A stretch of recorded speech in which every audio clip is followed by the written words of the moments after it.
A psychiatrist's murder sparks an investigation in the Las Vegas desert. This looks like somebody's grandfather here. We knew right away that it was a different type of murder. When evidence points to a Playboy model, investigators delve into a world of fame, money, and manipulation. The places that she would be out with me at are literally the #1 nightclubs in all of Hollywood. She goes by the nickname Bad Barbie. She ends up on the covers of a couple of magazines. As the strange case unfolds, the surprises never stop. She told me he was like her sugar daddy. I initially had estimated expenses at about $300,000.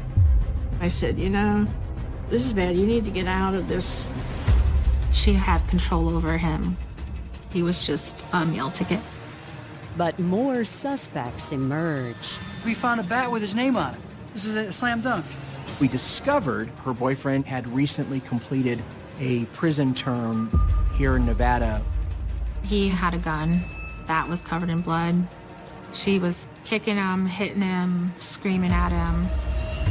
He told me that he hopes that they don't kill me too. Las Vegas, Nevada is internationally known for its gambling and nightlife. Las Vegas is a place where you can, come and let loose. It ends up sticking with people, and it ends up carrying them to another place. But on March 7th, 2019, it seems one visitor's stay has taken a turn for the worse when police receive an unsettling call. We had a citizen out four-wheeling in his new pickup, and he sees a Mercedes-Benz, a little two-door coupe, where no little two-wheel drive coupe should be. He thought the car was stolen. When patrolmen arrive at the scene, the caller is gone, but the car is right where they said it would be. They were going to do an inventory of the car and just have it towed out of there. They opened up the doors. There was a lot of blood spatter evidence within the car. The blood was found primarily in the back seat, behind the driver's seat, and on the headliner. The officers immediately call for backup and check the rest of the vehicle. And when they opened up the trunk, there was a bunch of bedding. When they were able to part some of the bedding, they came across what appeared to be a human arm.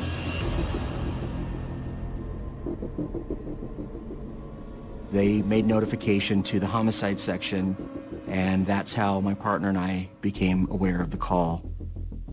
My partner, Detective Ryan Jager, and I drove out to eastern Clark County. We carefully documented everything that's in the car, and then we towed the whole car with the body in it back to the CSA, our crime lab. Once it was in our garage where it was a more controlled environment, we removed the body. I remember looking at it, it was just kind of like, this looks like somebody's grandfather here. He was wearing like a sweater vest with a bow tie. This didn't look like a guy who would make bad life choices to put him in a situation where someone would kill him. Investigators leave the body for the medical examiner to assess, and they conduct a more thorough search of the car. In the trunk of the car, I found a credit card with the name of Thomas Burchard on it. We ran that name, and it came up as a missing person. The report gave a description, white male adult in his 70s, and it matched very closely the person we had in the trunk. However, when police run the car's plates, they discover it does not belong to Thomas Burchard. The name that was associated with the registered owner from San Francisco was an Asian name, and his build was much smaller. The San Francisco Police Department attempted to go and make contact, but the registered owner was out of the country at the time. While questions surrounding the vehicle multiply, detectives try to get to the bottom of who Thomas Burchard is. I was able to conduct a records check and learned that Thomas Burchard had been recently reported missing by Judy Earp. So I instructed some fellow homicide detectives to reach out to her and have casual conversations with her without giving away that this might have become a homicide investigation. Judy said that he missed the flight, so Judy filed the missing persons report. So her concern was something must have happened to him because he would always come home.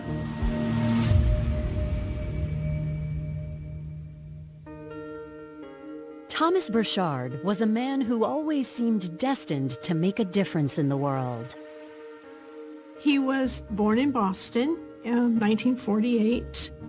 His father taught at Harvard, and his mother was a librarian, so he was surrounded with academia.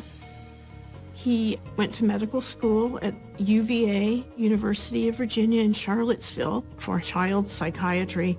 And after that, he did several, residencies at Mass General, Cincinnati Children's Hospital, UCLA. He loved children. And for the longest time, Tom was the only child psychiatrist in Monterey County. Some people called him Santa because of his large white beard. And like Santa, Thomas was extremely generous. His former patients talk about what an incredible human being he was and how he assisted them through some very difficult times in their lives. Over the years, I believe Tom has helped hundreds of people. Due to his generous nature, Thomas developed close relationships with all of his patients. But by the time he was in his early 50s, he still didn't have a family to call his own. That changed in 2002 when he met Judy Earp, a single mother whose own marriage had recently ended. We met here in Las Vegas with a group. While everybody else was out gambling, we were just kind of left to ourselves, and we talked and chatted, went to shows, and just hit it off. For about a year, we dated. It was kind of long distance. And eventually we moved in together. My 3 youngest children, he was, the father figure in their life. Eventually, they got engaged. And over the course of the next 17 years, Thomas and Judy built a life together in Salinas, California. But they often returned to the city where they first met. We would come to Las Vegas every year for medical conferences. In 2019, at the age of 71, Thomas was still seeing patients, but his health forced him to start planning for retirement. The last 18 months of his life, he started having problems. I highly suspect that he's in the early stages of Alzheimer's or some form of dementia. During this time, Tom went on a trip to Las Vegas. It was a very spur-of-the-moment thing, and he booked a flight on Friday and to return on Monday. He didn't come home on the airplane. Then I knew something terrible had happened. When I initially reported Tom missing, I told them maybe he's got lost or something. Las Vegas police begin their investigation by contacting Thomas's partner, Judy. Judy says Thomas went to Vegas to visit a friend named Kelsey Turner. He was well known in the community for helping.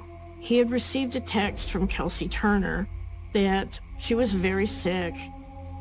He went to her house to talk to her.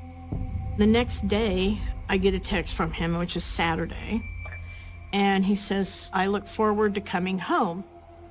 See you on Monday." Okay, but I don't hear from him. Judy goes on to tell police that Thomas has been missing for almost a week. She had requested what is known as a welfare check. That patrol officers go to Kelsey Turner's home. They knock, there is no answer. There's mail piled at the door, and As a detective, what it suggested to us is that the residence has now been suddenly vacated, and we cannot account for Kelsey Turner, living or dead. So it's imperative in this investigation that we find her to determine if she is in fact still alive, because somebody that she's closely connected to is deceased. Coming up, detectives find a crucial piece of evidence. There was a baseball bat, and on the baseball bat, written in marker, was a name. We were able to determine it was her boyfriend. And Thomas's partner believes she knows why he was killed. She's trying to use whatever she can to keep his money coming. Investigators have found what they believe is Dr. Thomas Burchard's body in the trunk of a car. And the following morning, they attend an autopsy to confirm. Through fingerprints, they were able to confirm that, in fact, the body of the deceased was Thomas Burchard. The medical examiner decided that the cause of death was blunt force trauma.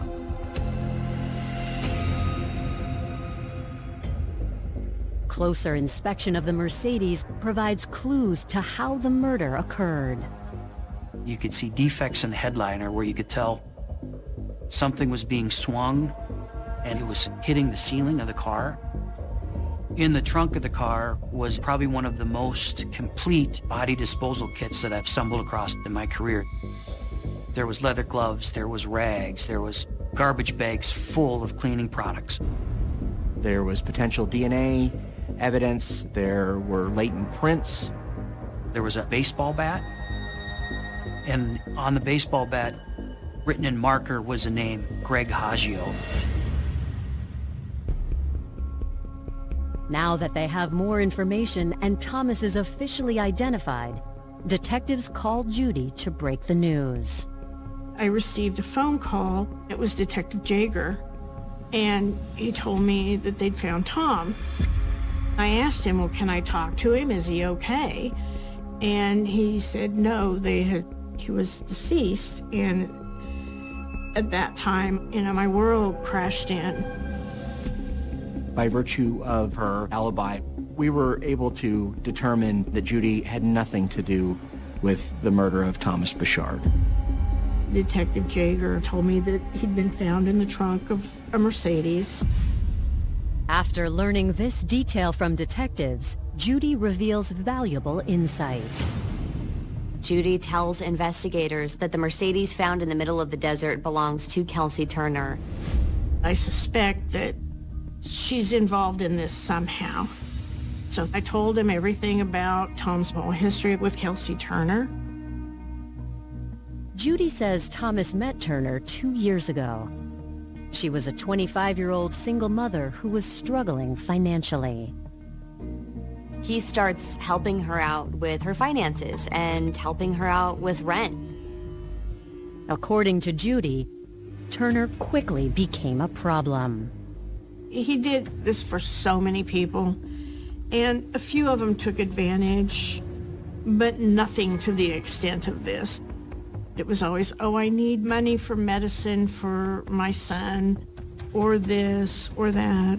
I initially had estimated just what I had known from rent and car and some of the credit card expenses at about $300,000. But when I actually delved into the records, I stopped counting at about $750,000. I told Tom, I said, this is bad. You need to get out of this.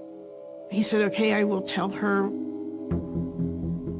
He wanted to move her out of state to kind of quell the waters a little bit, to keep everything, the friction down between Judy and her. So he rented a house in Las Vegas.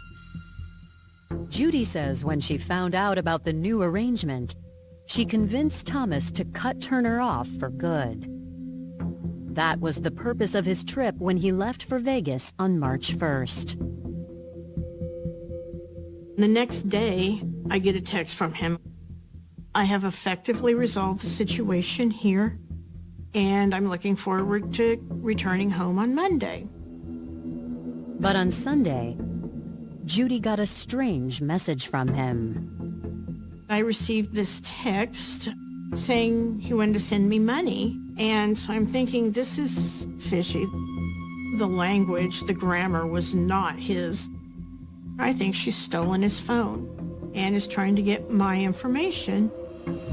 And so I texted back, I said, you need to call me. I don't believe this is you.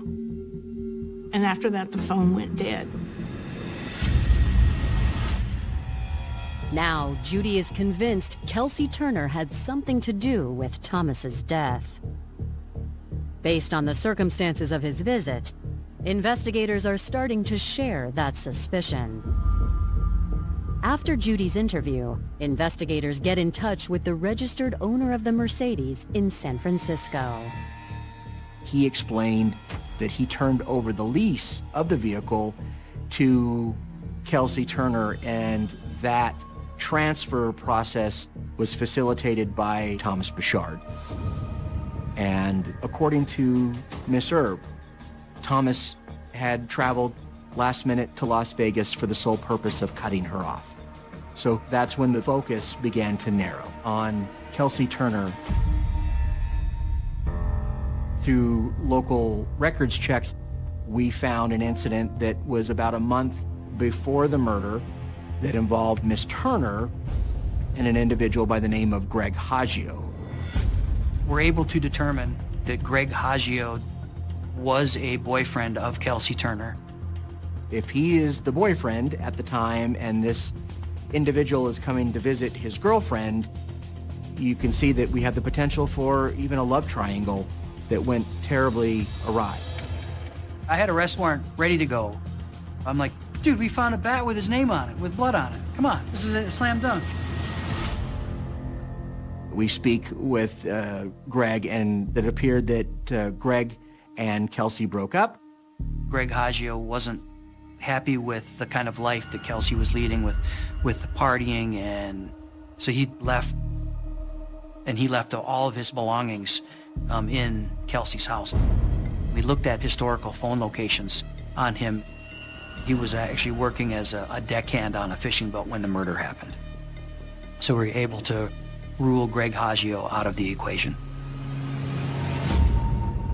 Since Kelsey Turner is the only connection left to track down, investigators obtain a search warrant for her home in Las Vegas. Some uniformed patrol officers showed up and were able to make entry through an unlocked door. They determined that the house was unoccupied. We could establish very quickly that was our crime scene. Police find bloodstains. They find blue and white towels that match the towels that were found inside the car in the desert. They find a door that was almost off of its hinges, completely broken. There's also a smell of cleaning products and some sort of attempt of a cleanup inside the home. Despite all the evidence in the home pointing to foul play, investigators still can't find Kelsey Turner. We would have fully expected her to have reached out to law enforcement because Thomas's role in her life is so important. But there's no effort whatsoever for Kelsey Turner to make contact with law enforcement. None. It's not like she's involved or she's dead. It's more like she's likely involved and we have to find her. The evidence in Kelsey Turner's home suggests Dr. Thomas Burchard might have been killed there. So detectives contact the landlord of the property to see if they know where she is. When police talk to the landlord, they confirm that Thomas Burchard had been paying the rent there and that Kelsey Turner lived inside the home. Police discover Kelsey had two roommates, a woman named Diana Pena and a man named John Kennison. Uncertain of their connection to Kelsey, investigators take a closer look at the roommates. So once we determine everybody that's staying at the house, that's when we start investigating to get good phone numbers for them. While waiting for cell information, investigators also put out a BOLO alert for all three. They then track down Turner's loved ones to learn more about her. So as police are talking with acquaintances, friends, and family members of Kelsey Turner, they learn that Kelsey comes from Arkansas, had divorced parents, and kind of grew up with a little bit of a rough upbringing. People always said she did not seem like the type of woman who would stay in Arkansas. They knew she had big dreams. She wanted to be in front of a camera. Turner married and had 2 children, but when the relationship ended, she took the children and moved to California to pursue her dreams. Kelsey Turner was an aspiring model. She had a very involved social media platform that she was utilizing to move her modeling career forward. She ends up on the covers of a couple of magazines, including Playboy Italia and Maxim, but a lot of her work is through Instagram. She has hundreds of thousands of followers. She goes by the nickname Bad Barbie and really kind of leans into that persona. According to Kelsey's friends, she was doing more than just modeling. I'm a celebrity DJ, and I first met Kelsey when she started coming out with other girls that were in our Hollywood Kids circle. The places that she would be out with me at are literally the #1 nightclubs in all of Hollywood. Most of the girls that would come out with me were there to find, someone else that could help them get to another level. Kelsey seems like another needy LA girl, that's just trying to find someone to latch onto. That's just all it seemed to me. And it seems Kelsey eventually found what she was looking for. About a year after that Playboy appearance is when she starts reaching out to Dr. Thomas Burchard for help with finances. Burchard was kind of her sugar daddy, paying for the residence, paying for the car, paying for car insurance. I believe that Thomas Burchard and Kelsey Turner had some kind of a physical relationship, but, a lot of people were able to keep that to themselves. Even without confirmation on the exact nature of their relationship, it's clear to investigators Kelsey leaned on Thomas. It appears that after Playboy Italia, she didn't really have any big publications or any great gigs in modeling. Thomas says, hey, I'll pay you to move to Las Vegas, thinking that it would be a better spot for her. They determined that it might be best for her to relocate to Las Vegas to help advance her modeling career in this city. Kelsey's daughter stayed in California with family, and her son joined her in Vegas. Friends confirm she was sharing the house Burchard provided with her friend Diana Pena and new boyfriend John Kennison. When we looked into the background of John Logan Kennison, we discovered that he had recently completed a prison term here in Nevada for drug-related offenses. Now we have other names of people that are intimately connected to the home. We need to be able to get a hook into them and have an opportunity to interview them and figure out what's going on. In March 2019, the search for Thomas Burchard's killer continues as detectives subpoena the data of Kelsey Turner and her roommates, hoping to build a timeline. Thomas arrived in Las Vegas on March 1st during the evening hours. His body's found the 7th. And it's apparent by March 4th, something happened when he didn't return home to California. So the 1st to the 4th are very, very important dates as it relates to devices being at or near the Puritan address. We have Diana Pena, Kelsey Turner, and then John Kennison. We know are all living in the house. We get good phone numbers for them. We do a location history on those phone numbers. Everybody was at the house late night hours of March 3rd into early morning hours of March 4th. And And then Diana Pena, John Kennison, Kelsey Turner, they all leave the house. Based on the phone records, their phones all appeared to be shut off around the same time and ended in the area of the Rio Hotel. Detectives contact the Rio Hotel, hoping the three might be there. We find out that Diana Pena had rented a room at the Rio, and they just abruptly left all of their items. Upon learning that information, we generated a search warrant to go into the storage room at the Rio to search for what items that were left. They found personal items of Diana Pena, some prescription drugs, and a black notebook belonging to Thomas Burchard. They also found the ID of Kelsey Turner. Inside what appears to be Thomas's notebook, they find his account of how desperate Kelsey had been to maintain his financial support.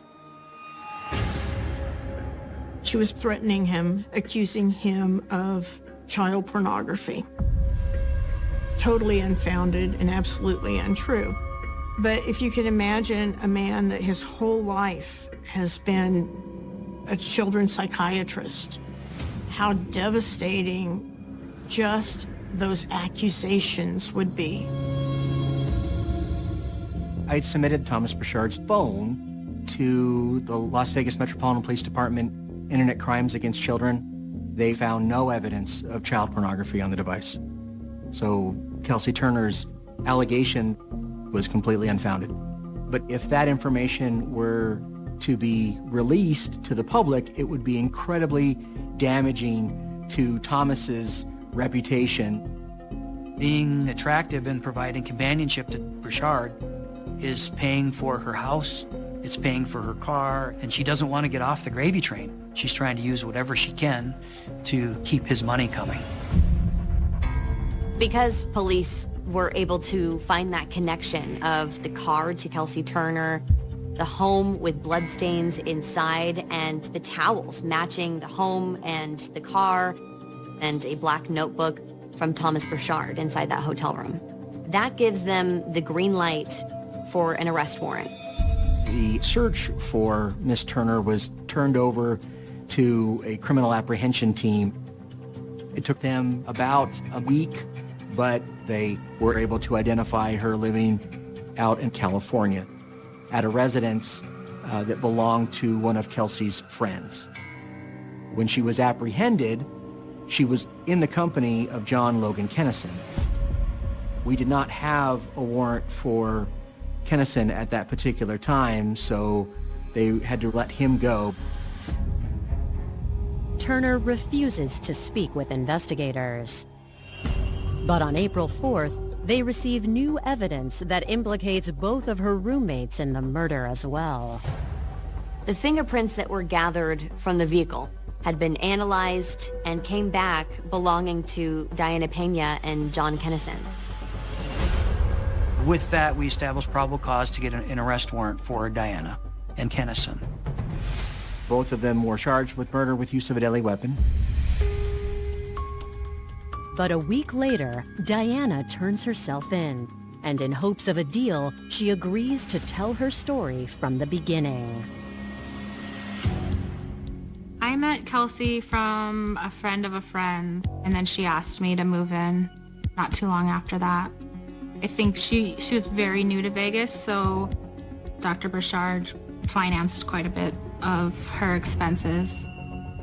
She told me that he was like her sugar daddy. She would call him, message him, send him videos, and he would send her money. He was just a meal ticket. She called him her whale. Coming up, Diana's interview provides shocking insight. There were messages about taking her son away from her. And possible motives are revealed. He told me they were going to kill him, and that he hopes that they don't kill me too. On April 13th, 2019, detectives sit down with Diana Pena, who says when Dr. Thomas Burchard showed up in Vegas on March 1st, Kelsey Turner knew he was there to end their arrangement. Kelsey had told me probably about a month before he had come out that he was talking about cutting her off, but he was having a hard time actually doing it. She kind of had control over him. And Dr. Burchard said that Kelsey needed a lot of help. He said that he loved Kelsey, but she needs to get her life together, stuff like that. According to Pena, it led to heated arguments between the two, which she experienced firsthand the day after Thomas arrived. The next morning, I went to work. Kelsey messaged me and she's like, "Can you please come home early? I'm upset." And she said she would come pick me up. I got in the car, I was in the back seat. Kelsey was in the front seat. Dr. Burchard was driving. So Kelsey took Dr. Burchard's phone and was trying to do the GPS.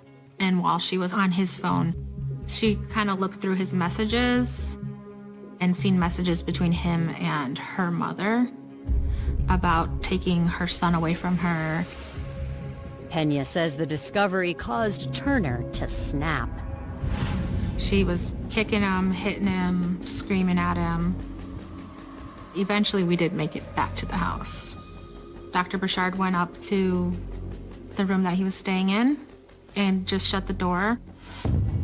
Fearing the situation might escalate, Pena asked a friend to take Kelsey's child, who was at the home, to a hotel. Hours later, her intuition proved correct. After he went upstairs, Kelsey would randomly go up there and start screaming at him. And then Kennison would go up there and start screaming at him. And then I would tell them to go downstairs and calm down. Eventually, she yelled at Kennison to knock Dr. Burchard out. And Kennison ran upstairs, broke down the door. I'm not sure where the bat came from, but I knew he had a bat. You could hear it. At that point, I ran upstairs into the room, and I just kind of tried to get Kennison to get off of Burchard. I told Dr. Burchard to stay on the floor because his left eye was like filled with blood. He said he needed to go to the hospital and offered to say that he had been mugged. I helped him downstairs, kind of helped him clean up. Pena says early the next morning, Turner and Kennison eventually agreed to take Thomas to the emergency room. I helped him into the backseat of Kelsey's car. Dr. Burchard said he wanted his coat.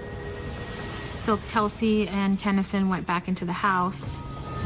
That's when he told me they were going to kill him and that he hopes that they don't kill me too. I just told him that's not going to happen. They're taking you to the hospital. Why would they kill you? And then Kelsey came back into the garage and she told me to go into the house and clean. So I went back into the house and I was cleaning. I started hearing Kelsey screaming again. She was calling Kennison a bitch and to knock Dr. Burchard out.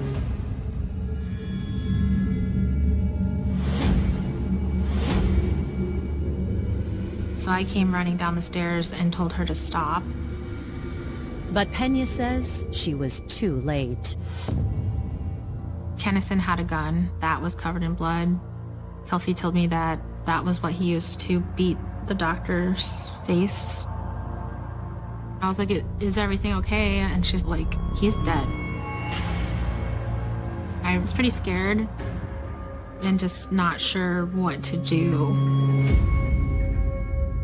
Terrified that Thomas was right and she might be next, Pena went with Turner and Kennison to a hotel to hide out.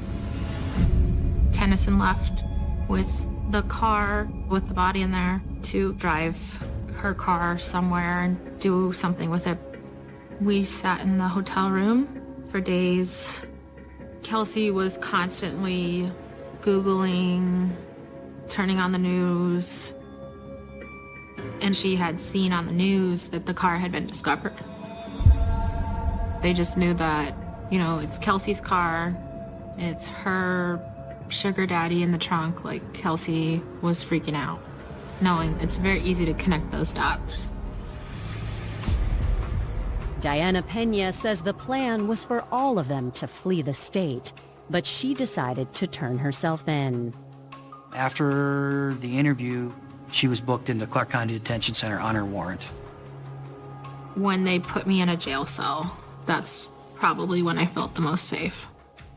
Because who's gonna break into a jail to hurt somebody? She confirmed a lot of things that we already knew and opened our eyes on a lot of other things. I assumed I would have to testify at some point. I was there. So it was the right thing to do. It's been a month since Dr. Thomas Burchard was found murdered. And Las Vegas police have 2 of their 3 suspects in custody. Kelsey Turner has acquired legal representation. Diana Pena went to police to help them piece together exactly what happened. But the other man who's involved here, John Kennison, is still out on the loose. We established through fingerprints on the bat probable cause for Kennison. So based on that, we had an arrest warrant. The CATS team was looking for him using his phone. They determined that John, in fact, returned from California to Las Vegas, went back to his mom's house, and that's where the authorities were able to locate and apprehend him. Like Turner, Kennison refuses to talk. But Pena agrees to plead guilty to being an accessory and testify against the other 2. I was sentenced to 3 years of probation and a felony accessory. I don't harbor any ill feelings towards her. I wish she had called 911, but I do understand that she was very frightened and probably in shock. And I believe Kelsey Turner probably was using her just like she used everybody. In May 2022, 3 years after Dr. Thomas Burchard's murder, Kennison decides to plead guilty as well. Logan is accepting full responsibility for his actions. He knows that he committed a terrible crime, and he is remorseful for that. The total sentence, the aggregate sentence, will be 18 to 45 years in the Nevada Department of Corrections. Later that year, Kelsey Turner makes a deal of her own. Do you understand you're being charged with second-degree murder? Yes, ma'am.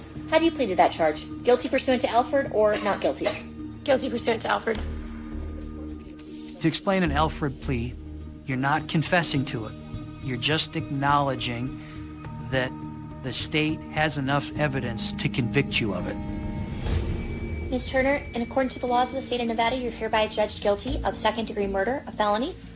You're hereby sentenced to 10 to 25 years in the Nevada Department of Corrections. In the initial court hearings, she's smiling and laughing and posing for the cameras. Even if she was not guilty, somebody that you knew was murdered. That's just evil, just evil. I never realized such evil existed in this world until this happened. Physically, it has been very difficult for me. The emotional turmoil I have experienced was and is literally gut-wrenching. No matter what Dr. Burchard's motivations were for trying to help a single mom in need, it's just terrible that someone who had helped so many people in his life and seemed to only try to help people in his life ended up paying the ultimate price for it.